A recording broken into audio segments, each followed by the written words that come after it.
Israeli forces political order का इंतजार कर रही हैं गाजा पर अटैक करने के लिए, और जब ये मार्च कूच शुरू होगा गाजा की तरफ, वो तब तक नहीं किया जा सकता तब तक पॉलिटिकल ऑर्डर नहीं मिल जाते। मेरे बाईं तरफ एक और बड़ा मैदान, कैमरामैन मान आपको दिखाएंगे किस तरह से सैकड़ों टैंक से साथ ही साथ जो इन्फेंट्री कैरियर व्हीकल्स होते हैं, आपको सैकड़ों की तादाद में यहाँ पर सोल्जर्स भी दिख जाएंगे जो कि पूरी तरह से तैयार हैं और तैनात हैं। लेकिन जब तक बेंजामिन नेतन्याहू की तरफ से, सरकार की तरफ से ऑर्डर नहीं मिल जाता गाजा की तरफ कूच करने का, तब तक ये आगे नहीं बढ़ेंगे। साफ संदेश है कि न केवल तैयारी है, न केवल तैनाती है, बल्कि यहाँ पर काफ़ी ज़्यादा तत्परता भी दिखाई दे रही है। इनफैक्ट टैंक्स के साथ में मेरे कैमरामैन मान आपको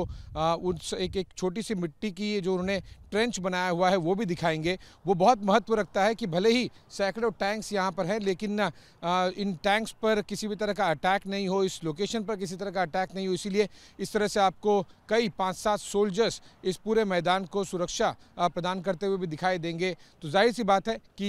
इजराइल की ज़मीन पर अभी भी इजरायली डिफेंस फोर्सेस को लगता है कि इस तरह के अटैक हो सकते हैं और कुछ हमास के आतंकी अब भी इजराइल की ज़मीन पर, इसलिए इस तरह से सुरक्षा प्रदान की जा रही है। तो तब तक ये टैंक्स और जो हैवी मशीनरी है इजरायली डिफेंस फोर्सेस की आगे नहीं बढ़ेगी जब तक कि एक पॉलिटिकल ऑर्डर, सरकार की तरफ से ये ऑर्डर नहीं मिल जाए, क्योंकि इनकी तैनाती और तैयारी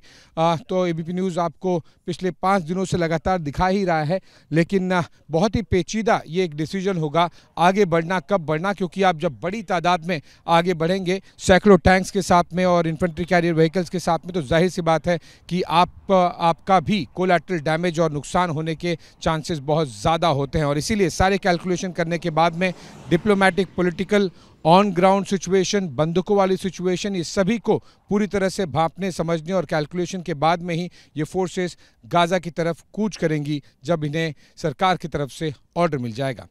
कैमरामैन मान के साथ मैं आशीष सिंह, गाजा बॉर्डर से एबीपी न्यूज़ के लिए।